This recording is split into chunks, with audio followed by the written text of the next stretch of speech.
Welcome to Accounting High. What are your thoughts on OKRs? What's OKR? You like your KPIs. What about OKRs, objectives and key results? I never heard that expression, but there's a point that everybody's missing. You got to give information to a client that they can act on. I've seen these fantastic dashboards. People don't look at the dashboards. Like the guy that I told you who measured the pounds of steel. That was his KPI, the number of pounds. That's all he needed to know. I could give him 8 dashboards. Doesn't mean a thing. It'd be too much, and he couldn't act on it. But the pounds each day he could. 3 numbers, 4 numbers. That's all a client should get every day. May I have your attention, please? Yeah, OKR is in the house. Yeah, OKR is in the house. Accounting High. From cloud accountancy way back to desktop accounting advisory and tech apps adopt. Went solo with the rap, Scotty's still the same. Raleigh is the spot where I edutain. Like, share, connect, comment, follow this. And subscribe to our podcast. Next when we drop, cause you know it don't stop. It's 24/7 on the Accounting Highlight. TikTok clips don't watch, just some shitty tax talk. Cleaning up accounting with a bucket and a mop. Then we lean back and nod, cause the class is about to start at Accounting High. Scotty, OKR. Accounting High. Accounting High. Counting high, OKR. Counting high. Counting high, OKR. Counting high. Introducing the star of our show. Scotty and Ed Mendlowitz. We're gonna have a problem here. Back on air with us. I'm so happy to have you on, Ed, because the last time we recorded, it was February 2022.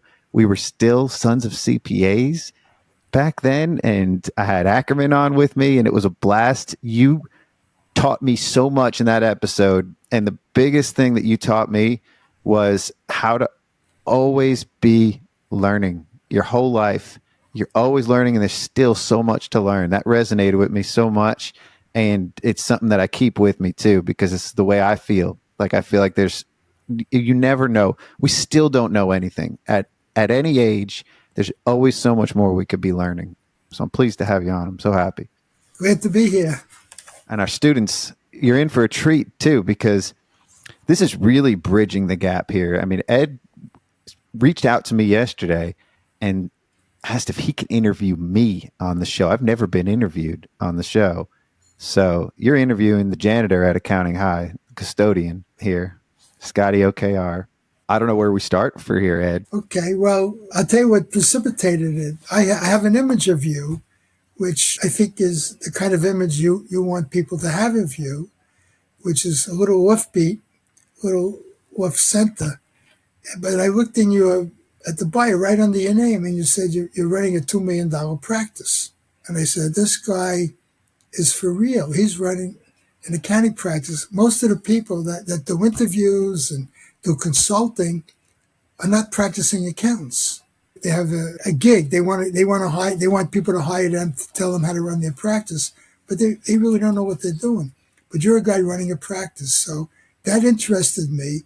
So I understand you're doing over $1.5 million in accounting services. Yeah, well, on LinkedIn, we round up, right? We round up to the nearest million on there. But yeah, it's, yeah, I mean, like, you got to walk the talk too. If we're going to be talking about these kind of things, I'm talking about real life. I'm talking about what I'm really doing at my firm. I kind of put myself out there as that off, because that's how I've always been. That's just me. If you ask my team, we're having our Christmas party today. That's just how I am. That's how we've always been. We've always done things a little bit differently, but it's worked out in the end. And I like to talk about that because the way we do things so differently. And I met other people out there that are doing things very differently. So I'm not the only one. So that's why I wanted to do a show in the first place with Ackerman. And I got to meet people like you. Like, when I'm driving up the Jersey Turnpike and I see the Witham building, I'm like, wow, I interviewed Ed. That was so cool. I always tell like my family when we're driving, when I see the Witham building. So that happened this Thanksgiving when we drove up there. So Well, let me ask you, you're doing over $1.5 million. That's a lot of volume. That's a good sized business. And just to put it in a little different perspective, you have a business that's worth $1.5 million. Yeah. Forget what you're making from it and forget what you're generating. You have a substantial business. Yet I have a retirement plan. well, we hope it's a retirement plan. but you have no partners. You have about 10 people who work for you, about 10 full-time. I think you got about 9 full-time Yep. people. You got 1 independent contract. So you Yeah. have 10 people. So I you don't have, include myself in that 9. You could no, you include me, actually but have an 11 yeah. person firm, including you, and you're doing over $1.5 million business. That's a business. That's a big business. So one of the things that come to mind is, how do you manage it? I have the impression from meeting you and talking to you and listening to your programs, and I could tell just from our interaction since yesterday that you're very highly organized. I want to know, how can you manage? My office is about as organized as yours. We know where things are, but it's a bit of a mess if you look at it from the outside in. And I think that's what people think of me too. When they look at me, I look like and I feel like a bit of a mess, but I guess there is a method to it and there is some organization. The firm, I would say that it's more organized now than it was when I was at the center of it. About 2 years ago, I kind of removed myself from the center. Actually, it was more than 2 years because it was during COVID. It was always sort of my plan to get out of the daily operations and to see what it would be like if I could just sit in that top seat of the firm, like CEO or like visionary, and remove myself from the processes, which was very hard to remove yourself, especially when you have control issues like myself and you want things to be perfect. You want everything aligned, and it's so hard to let go of the vine. It's so hard to let go of things. I don't want to go too deep into all that. I want to answer your question. So it is pretty organized, but I have people running it for me. I have people that like organization, that like stability. I never, even as much as I liked things to be perfect, I was never stable as an owner because I always wanted to change things. I always wanted to do the next best thing. And then people are telling us we need to start getting into these services. Let's start getting into more advisory. And we can talk about that too. But it was me getting out of that day to day and realizing how much I needed my management team and the types of roles that I needed. And so I have 2 people that are basically running the firm for me. I have a let's say front facing, client services. We call them client success management. I have that person who handles the front of house, so to speak. And then I have an operations, let's say COO or integrator or back office, and he manages the team. Neither of them do client work. They're instructed not to. They may fill in some gaps here and there, but I do have 2 people that are basically running the firm for me, which allows me the freedom to do this fun stuff like my raps and this show, or running or being the janitor at the high school. Actually, what you've really done is you've promoted yourself from being the CEO to becoming the chairman of the board. Yeah, because I don't even take a salary anymore. Well, I'm not talking about the salary, but I'm talking about, but you basically have a COO, and you probably have 2 different people, like an executive vice president and a COO. So you have the firm running. You're not involved with the day-to-day activities, from what I gather. But let me ask you, how do you keep in touch with clients? Do you keep in touch with clients? How do you maintain client loyalty? No, that's a great question. Yeah. So I always saw clients as my friends, and they never really were. When I was in the business, when I was doing the work, clients weren't really my friends. They were clients. I mean, they felt like friends. That's kind of how you would describe them too, with the relationships you have. But at the end of the day, they're clients. And so as I was removing myself out, I started to take some stuff personally, or I started to feel a lot of guilt that I wasn't there for them because other people were servicing them. And this was like they started building other relationships. They would reach out to me here and there. But at this point, currently right now, they actually really are left with just friends. Like I had friends that became clients, or I had clients that I was really close to. But now the only thing I do keep in touch with is like happy Thanksgiving, or what's up, or let's go have lunch, and we don't even talk business at all. It's just like we talk life. And so I'm left with just a bunch of friends that are still clients of the firm. I don't even get involved in the details anymore because I trust that they're in really good hands, and they know they're in good hands. Like they talk great about my team. So You have a little over 100 business clients. Mhm. So that would be about 15 grand a client in that area.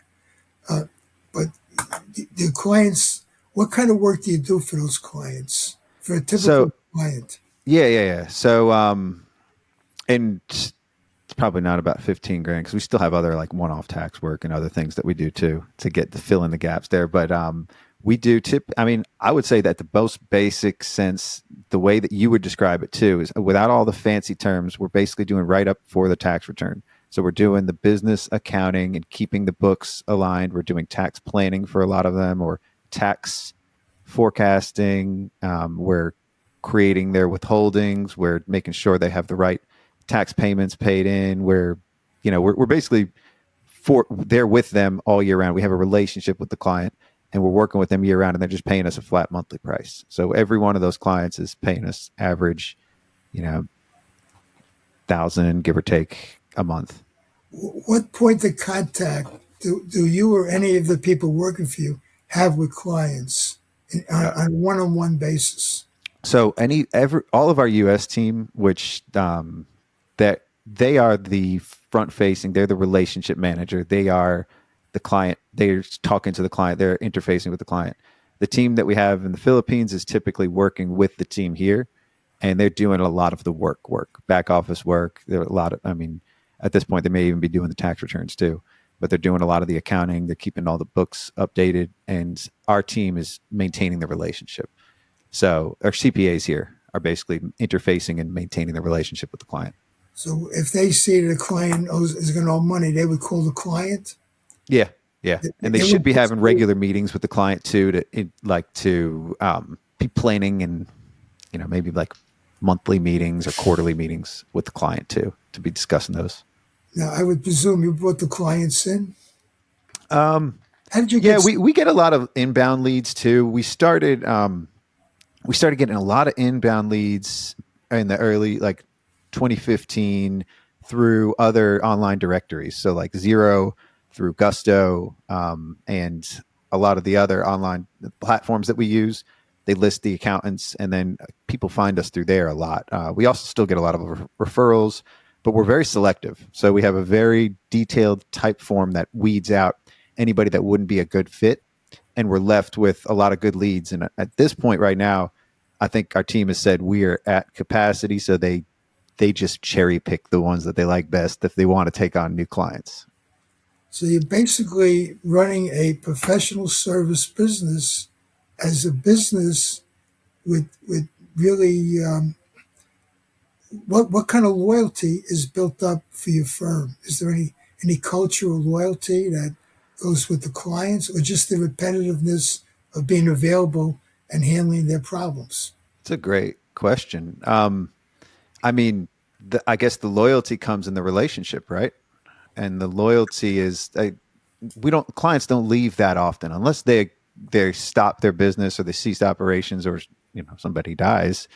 They don't typically leave that much because we're not. I mean, I always like to tell my team, if you're not giving them a reason to stay, then you're giving them a reason to leave. But clients don't typically leave that much because this is something that's again, it's like routine, and the loyalty comes in being there for them and being honest with them. We can make mistakes, and there's still loyalty there because everybody makes mistakes. So I think the loyalty comes in, and we don't even have an office anymore too. So everything is remote, which is really hard for me to manage. That's also partly why I'm so far removed from everything. So it's hard for me to fully answer a lot of these questions, because I would have to start talking to clients and asking that question about loyalty, because I've never really considered that. I think it comes in the trust. We're trusted advisors, we're trusted service, and we're interfacing with scary people. Like IRS is scary for a lot of our clients. So we're the trusted middle people to interface with a scary institution. I think that plays a lot into it too. If a staff person that's working on a client, one of the CPAs, decides to leave, and he wanted to poach one of your clients, would they be able to? I mean, they sign NDAs and stuff, but those, you can't hold those up. And if somebody left and they took clients, I would hope they had a really good reason to do it. There's not much I would be able to do. And they're working directly with the clients too. So if they wanted to do that, they probably could. But I don't think they would want to. In my eyes, they don't want all that extra admin overhead to deal with their own. They like the fact that everything else is being handled for them and they just work with the clients. They don't want to have to go start on their own and then work with clients individually. I think that if they did want to do that, power to them. I've had people leave. They never really took clients with them, but I've had people leave. They want to go start their own thing before multiple times. Sometimes they come back too. And after they've tried, I have two people with me now that have left and come back. So I don't know.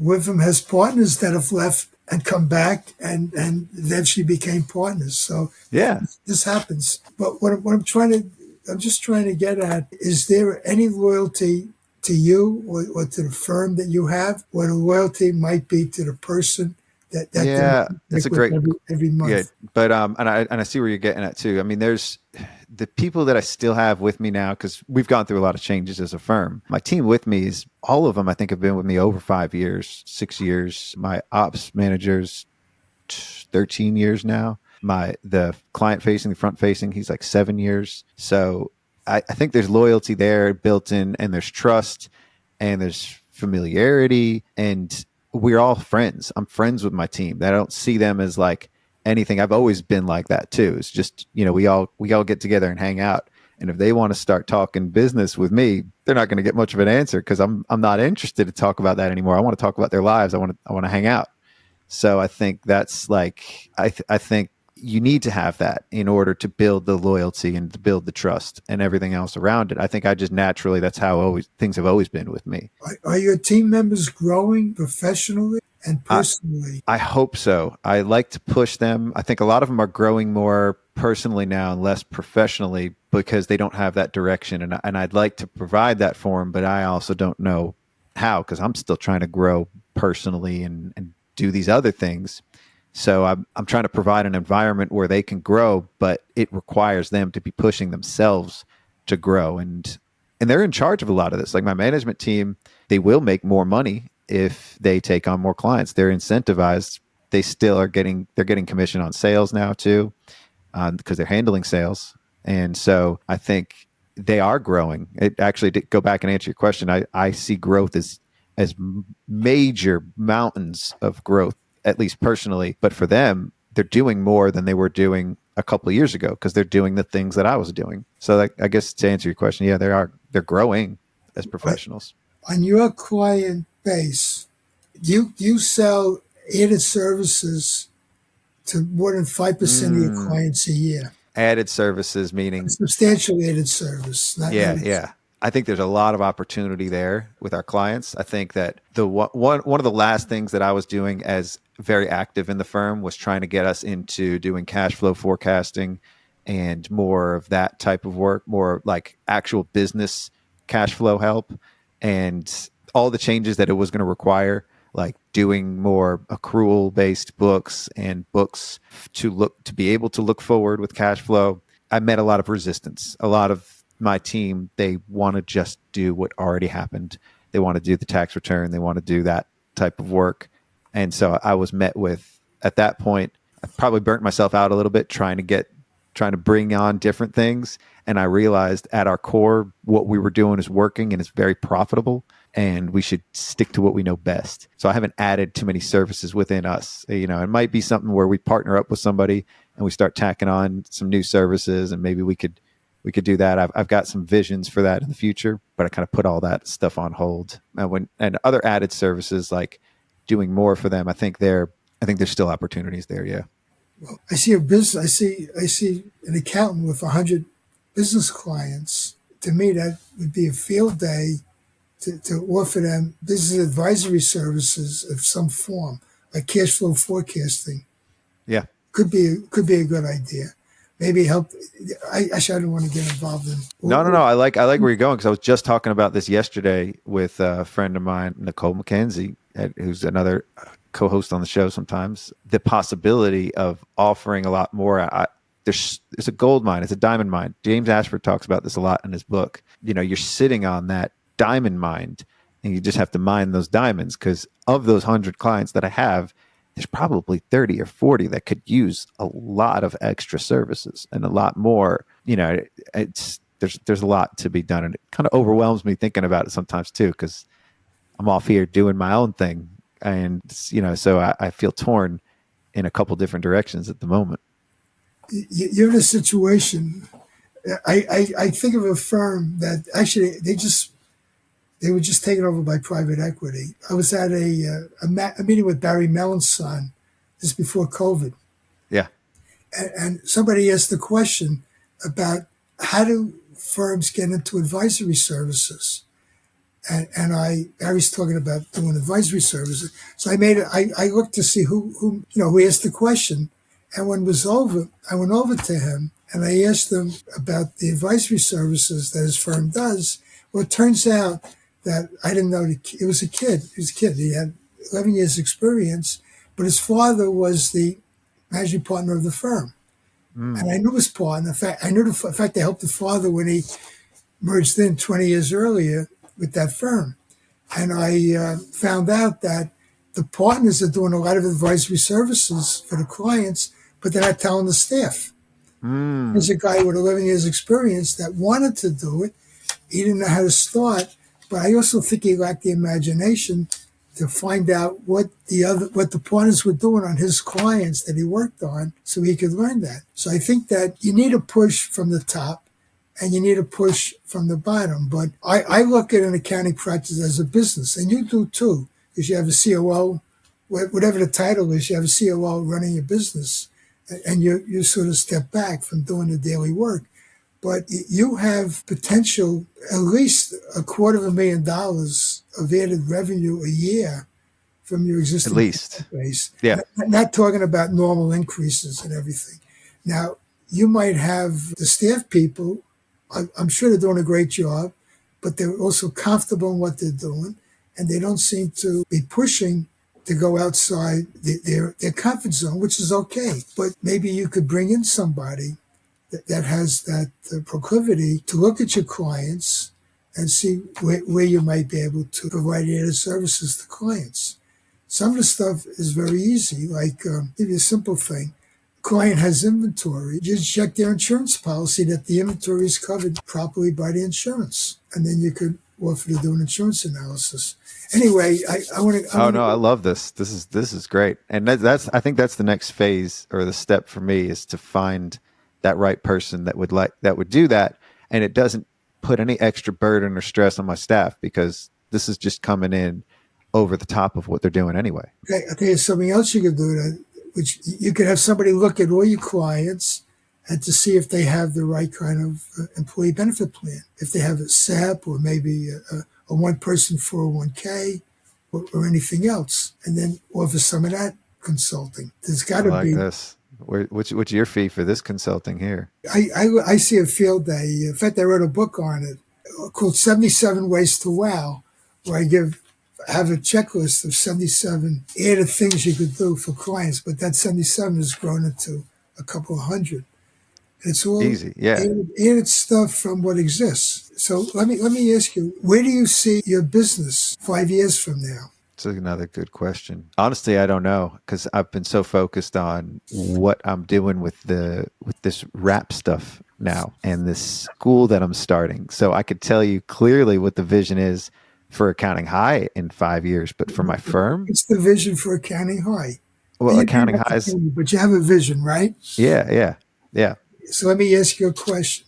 You don't have to answer it. You may not know it or you may not want to share it, but how much revenue can you generate from Accounting High 5 years from today? Probably not nearly as much as I could with my firm. Okay, well, let me tell you something else. But you might like it better, so you might want to. I love it, yeah. But if you did a projection of your existing CPA practice and had a 5-year plan, and let's say it's going to grow $500,000 in volume if you do nothing. If you just raise fees 5-8% a year, you're gonna get up another $500,000 one way or the other. You've added $500,000 to your net worth. in addition to the money that you're going to be making every year. On Accounting High, what is that going to become?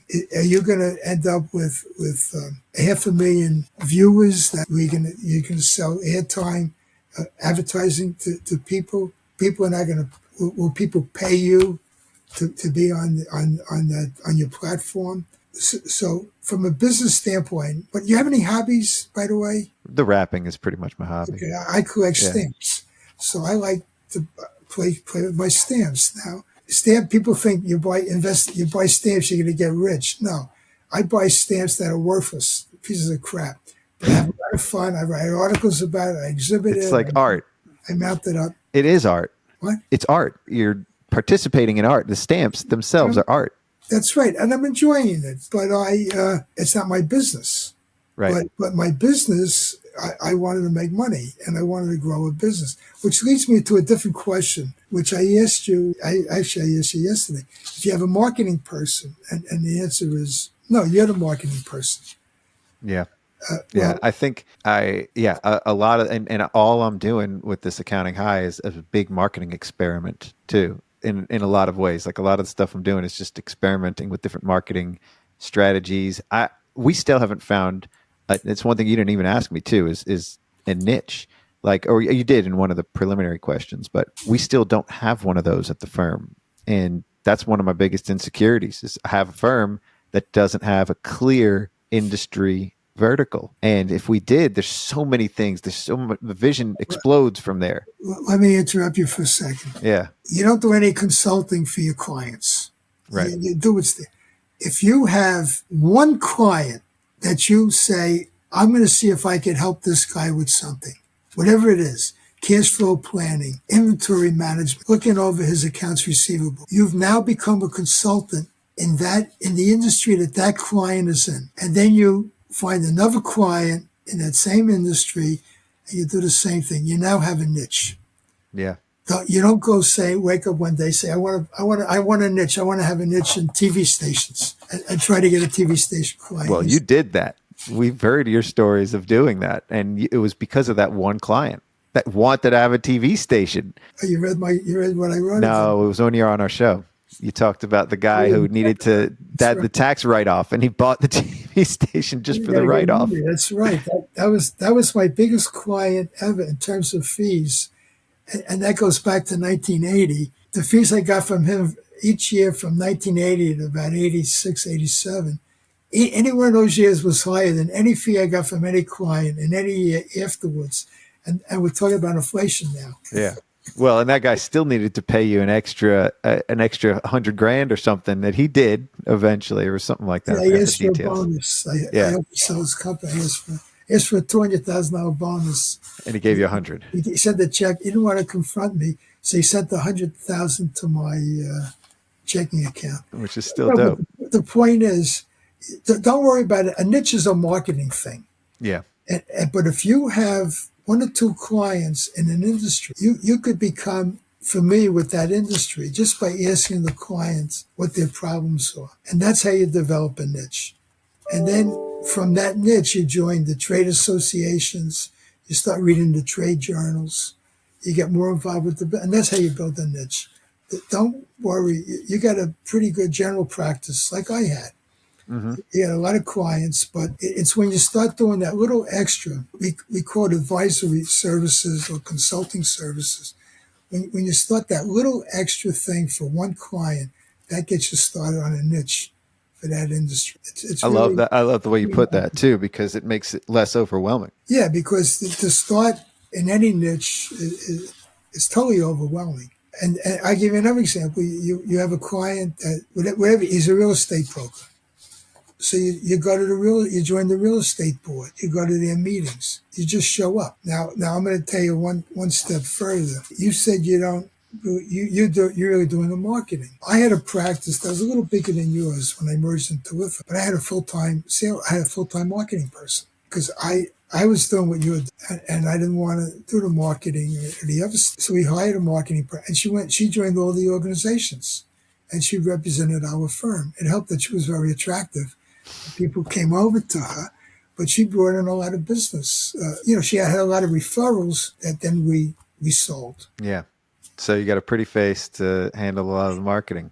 Energy, young, Energy Young. She also became ambition. the client-facing person. I'll give you an Ooh. example. This is a funny story. We sent out tax returns by FedEx, and she would call the next afternoon to see if they got it. Because if I called, they want to know what the refund was, and, Ah, yeah. all that other stuff. So she called, and she called the guy. We have a client whose name was Joseph Bonanno, not the gangster. His name was Joseph Banana, and he had an insurance agency and a big store, very big store. He owned the whole building in Manhattan, and a big sign, Joseph Bonanno Agency, and he didn't get his tax return. And she started this before you could track the stuff with FedEx. Yeah. And she researched it with FedEx, and it turns out they said they couldn't locate the business. But the bottom line is, It had a big sign with his name on it. They still couldn't find it. Nobody's paying attention. Yeah. But anyway, when you look at what you're doing as a business, you do want aided services, but you also want to grow with the client, or have the client know that they could grow with you. I've been on this quest for growth for a while with all this extra free time that I've had. And I think I'm still trying to find my calling, and I don't know what it is I'm looking for. It's probably right in front of me. It's probably half of the stuff that you said right here is, and it's been right in front of me the whole time. I've been performing, and I've been rapping, and I've been doing this show, and I've been doing tournaments for the accounting profession. I'm trying to teach what I learned. I think part of the other thing that I want to do is I want to help people get to where I got that want it. So maybe I need to be a coach. Maybe I need to coach firm owners too, to help them maybe position themselves to have more free time and to get themselves out of that cycle that they're in.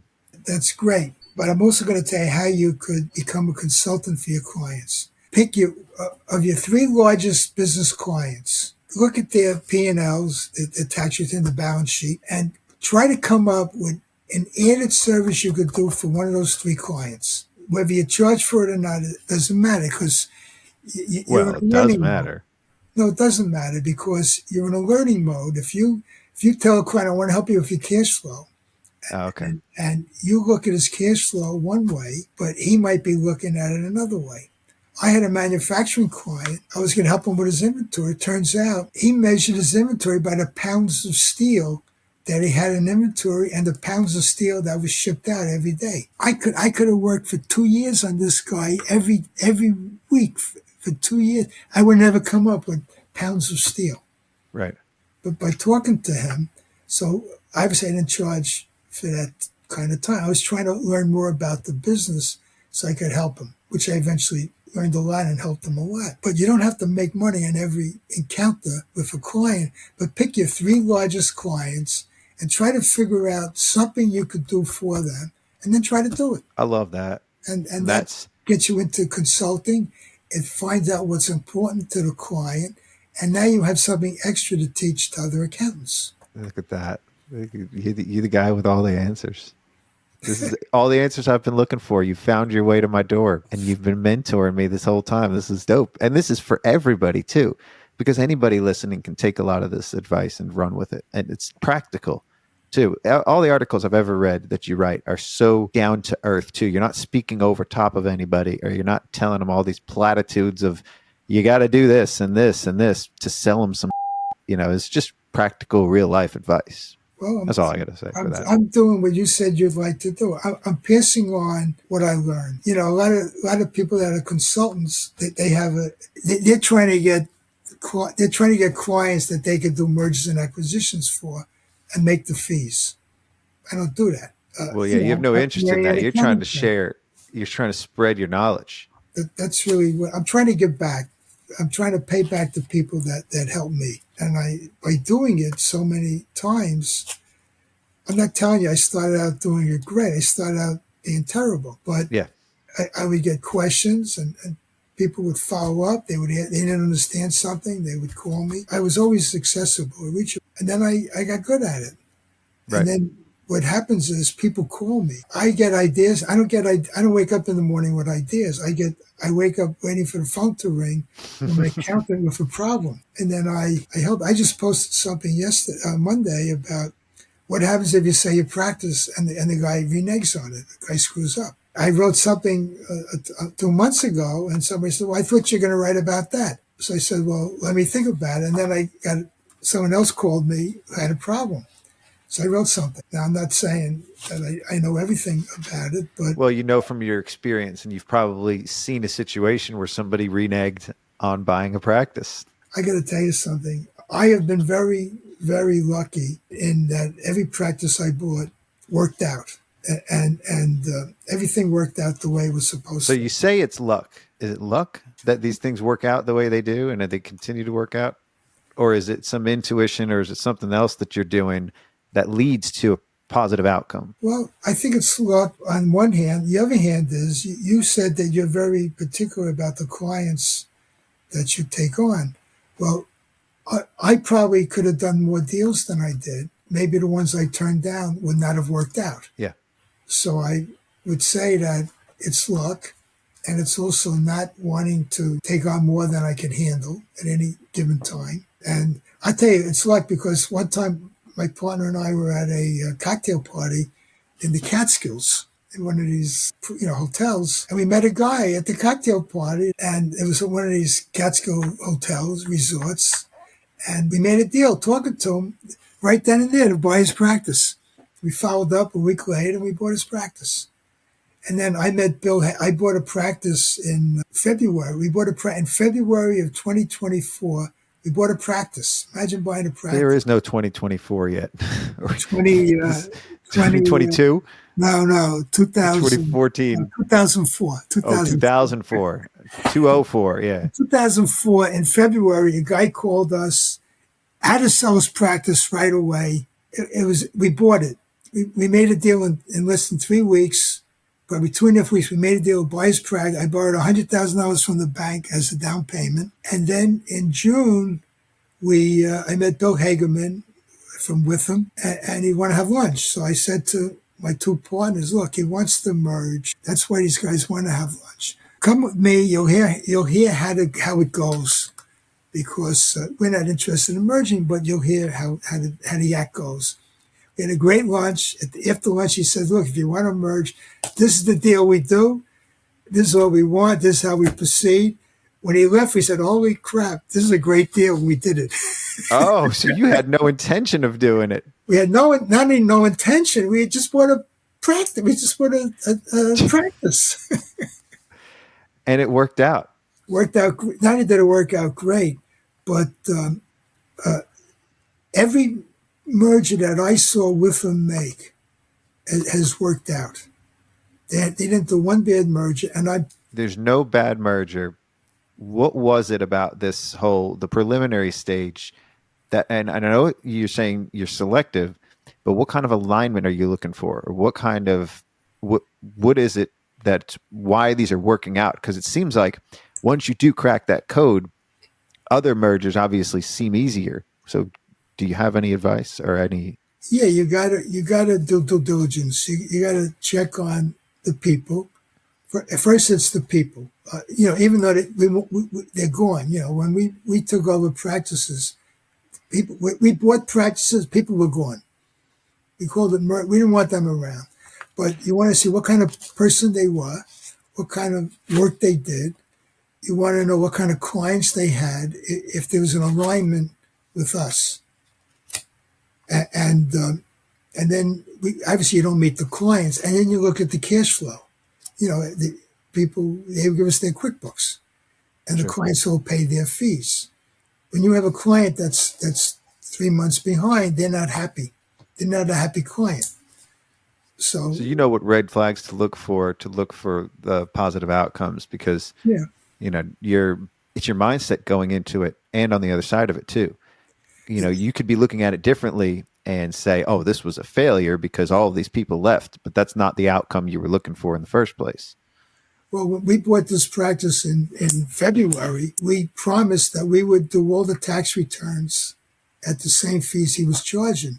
he was charging $157.50 for about Lost leader for you after that. Well, I got to tell you something. One of the clients that we bought, he was getting $16,000 a year fee. The first year we collected $45,000. The second year we collected $106,000. So it wasn't a loss leader. That was the one client that we might have wanted from the practice. We got others from 2004, but we did the tax returns. We got them done. We didn't keep any. We maybe kept 5 clients that were better. The rest we got rid of. So we knew that right from the beginning, but he felt he had his obligation to these people. Sure. I made one mistake. If I would have raised them all $10, I would have got the $10. Oh, you could have raised them. Yeah, you could have raised I could them. have raised them more. I said we would do it the same fee, but if I would have raised them $10, they would have paid it. Sure. But I left money on the table, but no big. Sometimes that's part of the positive outcome is you're not rocking the boat too much too during a transition. You want to get along. You don't want the last dollar, and you want everybody to be happy. And we bought long-term relationships. I got to ask you one other question, which is a big deal, not for me, but it's a big deal for I know some of the people that you interview. I know you keep time records, but you don't do billing, which is fine. What do you do with the time records that you keep? I think we're capacity planning with it. I think that was always the intent, was measuring what our capacity was in the first place, because after you transition to a hybrid environment or a fully remote environment, it's really hard to see and obtain an idea of how much capacity somebody has, because they're always going to say that they're at capacity. They'll find ways to fill the time with work. But if there was a common way that we can measure up, okay, well, this person says they're at capacity and they are. So we're just, in a way, trying to plan and measure what that was. That's how it started, because we never measured time or tracked time prior to that. Prior to maybe 2019, 2020 that we started actually, you know what? I think we started tracking it in 2021 or after 2020 that we started tracking time. Me personally, I haven't gone back and looked at any of it. I don't ever track mine, and I couldn't when we started doing it. I was the one person that was never tracking, so there's that. But the team doesn't seem to mind. They don't really complain about the tracking of it, and we're using it to plan out our capacity, I guess. Okay, good. I'm just curious about it. I think that's a good reason for doing it. They keep time records. Even a firm like Witham, every quote is on a time basis, but then we give an estimate, and that estimate becomes the fee, the low point and the high point of the fee. Sure. It becomes a fixed fee. So my attitude is, if you're going to do an estimate, just give a fixed fee. Get it over. Yeah, just give a fixed fee. And sometimes you're not going to get it right. Sometimes you'll get it too right. Sometimes you'll make a killing because you estimate it's going to take longer. That usually doesn't happen.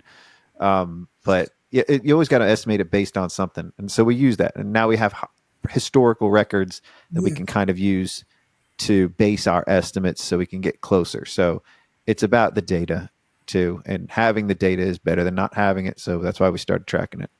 I know my principal at Accounting High would not be too pleased to hear this. I want to have him on. I was going to have him hop on during our recording so we can do a debate on this, but that's Ron Baker. Eventually, I'm going to have you guys both on at the same time, and we'll get to talking about this. First of all, I read all his books. I've heard him speak every time I had an opportunity. He could talk me under the table, but he's living in a time warp of because he's still talking about timesheets, which nobody's doing anymore. Nobody's using timesheets because the computer's tracking a lot of this for us. We click a button. Move to the next step. I don't know what his next step is, but his next step is subscriptions, and he subscription. doesn't talk as much about the value price. You're doing subscriptions with all your client. I've been doing subscriptions when I started my own practice in 1970. I know this, yeah, and that's the kind of thing. It's the eloquence of his prose too. The way that he presents it, it's powerful. People believe it. There's all the arguments. I would never probably argue with him because I would never win. But he's passionate. But I'm practicing, and I do it. I live through it, and I have I don't know how many clients he's ever spoken to. He's giving them a change order in the middle of a war. Yep.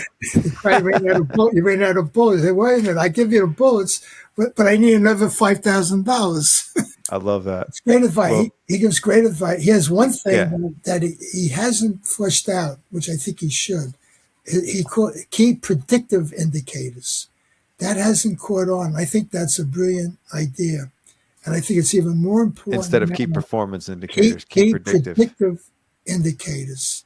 I forget which book he wrote it in, but I think it's brilliant. I try to do it with, I'm very big on KPIs, which I do completely different than most people. But his key predictive indicators and using it like that, I think are great.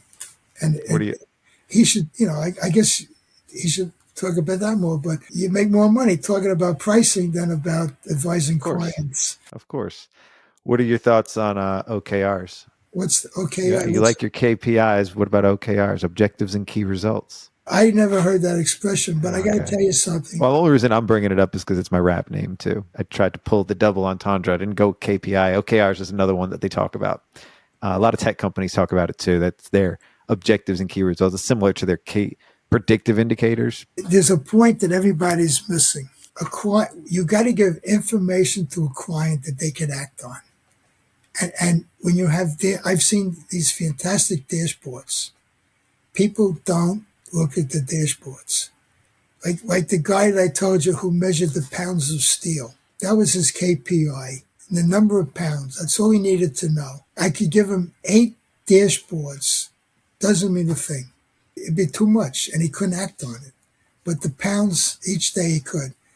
In an accounting firm, maybe you want to know how many chargeable hours staff are working as a percentage of total hours. Maybe you want to know how much billings or how much cash came in. 3 numbers, 4 numbers, that's all a client should get every day. But all these other things, we overload them. I've read books now on KPIs, which they morphed into dashboards because dashboards could be set up very easily and quickly. Easy. And you can automatic. now make them honestly, colorful and Please don't fancy. need them. And it doesn't mean anything. Like you can have 3 numbers that you're tracking that mean something, that give you a sense of where everything is at and where it's going. And if you can keep your tabs on that, that's the easiest thing. I have a few numbers that I keep up with. It's how many clients do we have? What's our average monthly average monthly fee? Yeah. Or our monthly recurring revenue, those numbers. That's it. That's typically what I look at these days because that's what matters. That's Churn. right. And now if you hired somebody, not me, but if you hired somebody to set up dashboard for you, you get eight separate graphs. They all look different. They look great. They're in color, and it wouldn't serve the same purpose as the 3 numbers that you pay attention. It would distract me. It would be a distraction because it's not what I need to see. Or maybe it is. Maybe somebody does put something great together. Well, if it was great together, you don't have to tell it in 8 ways. They could tell it in 1 way. Yeah. Keep it simple. Keep it simple. KISS. That's the acronym we should all be kissing. Anyway, you have any final comments you want to make? Nah, I mean it's one of those things where I've talked about this stuff a lot, and it's time for me to start putting some action into it. And I always say, like, I had a conversation with Ron Baker about sitting on 2 bar stools. He talks about that. He says that a lot. Like I have a calling in one area and somewhere else. I'm really passionate about it, and I don't care as much about making the money anymore as I used to. That was my passion to grow the business. Is I wanted to make more money, and any way I could, and that was the driver. And it stopped being about that. And so now I got to find a balance between, I know how to make money. My parents call me a rainmaker. Like I can go back and do that again, but I got to have some purpose with it and drive something else. Try to blend these things together. Maybe, I like talking and I like people.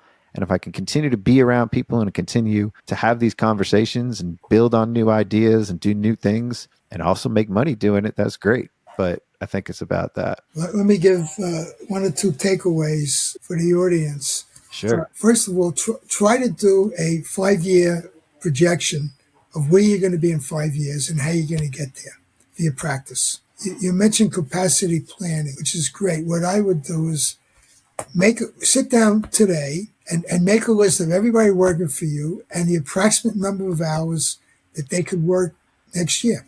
Well, I downplay some of the stuff that we do, because we are doing EOS, and I do have the 3-year and 5-year projections of where we'll be and all the rocks and the things that we need to do. I've just kind of removed myself and removed that from my thought patterns too. But I actually like where you're going with that suggestion of the capacity suit. I want you to keep going. I didn't mean to interrupt there.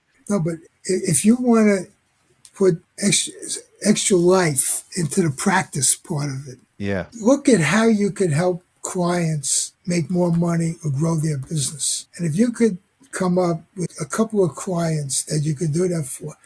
I once had a lot of basketball players and actors and actresses, people like that. And people said, it must be real exciting having them as clients. I said, no, actually, they're not exciting clients. They're exciting people, but they're not exciting clients because the work I do for them is routine. It's the dull, boring manufacturing companies that I might help them rechange their course system or help them reposition them with their customer, where I get to charge out of. It's what I do for my clients that's exciting, not what my clients do. So if you look at one of your 3 largest clients and figure out how you can help them. And then go through the motions. Whether you charge them or not is not important.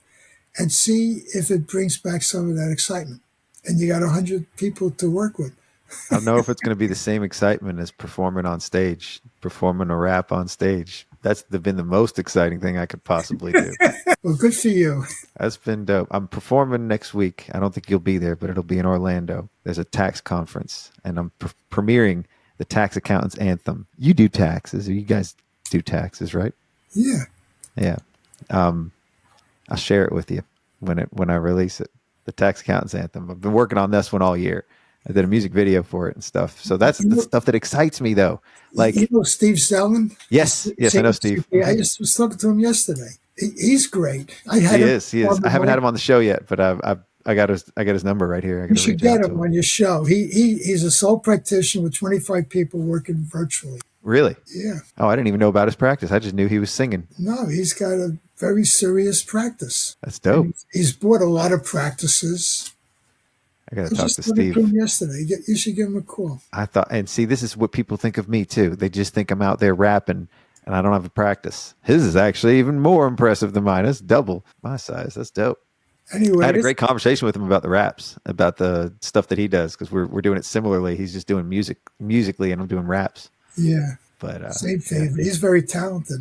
He is. I met him at a Accounting Today conference in 2010. Oh, yeah? Wow. And we became friends. And then a couple of years later, I gave these conferences. I wanted to give away something. So I called him and asked if I could buy 150 CDs.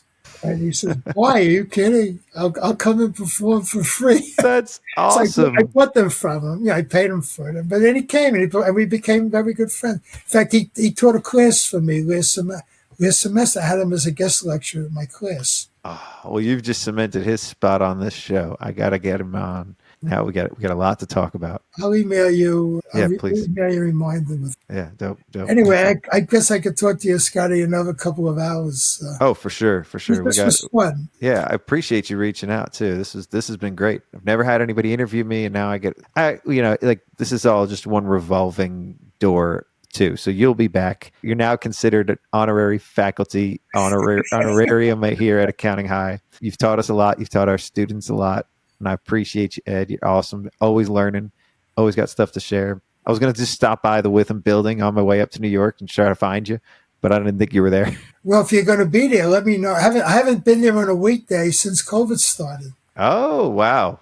I was there one time since COVID started. I taught a class. It was Bring Your Kids to Work Day. So I taught the kids what accountants do. I had about 15. I mean, every time I'm passing there, it's late at night anyway, because it's lit up and I see the big Witham from the turnpike. If you're going to be there during the day, let me know. I live 10 minutes from there. Oh, dope. All right. I will. I got your number now, too. Well, appreciate you, Ed. Thanks for coming on. And students, class dismissed. Class is in session. It's time for shoperations at accounting. Hi, class is in session. It's time for shoperations at accounting. Hi, class is in session. It's time for shoperations at accounting. Hi. Hi, class is in session. It's time for shoperations at accounting. Hi, kids. Do you like operations? It's Wednesday Accounting High, talking systems and processes, talking shop about operational balances, accounting, workbench to workflow challenges, hybrid teams for Pete's sake. I'm trying to manage through screens, but I can't figure out which Zoom window's my next meeting. And Dr. K says, Acuity uses EOS. Entrepreneurial operating system. Well, since 2012, my firm's been in the cloud. Join us as we go deep. I'll try not to run it to the ground. We're sharing profit and loss and managing back office. The tax staff just quit. Tried to hire on LinkedIn, no luck. And scope creep, team count, CAS. Automate tax, compliance, transactions, ID, and bottlenecks. Come on, ops. Scotty, wait a minute. It's my firm, dog. I know, and I said you could run it however you want. Hi, class is in session. It's time for shoperations at accounting. Hi, class is in session. It's time for shoperations at accounting. Hi, class is in session. It's time for shoperations at accounting. Hi, class is in session. It's time for shoperations at accounting. Hi.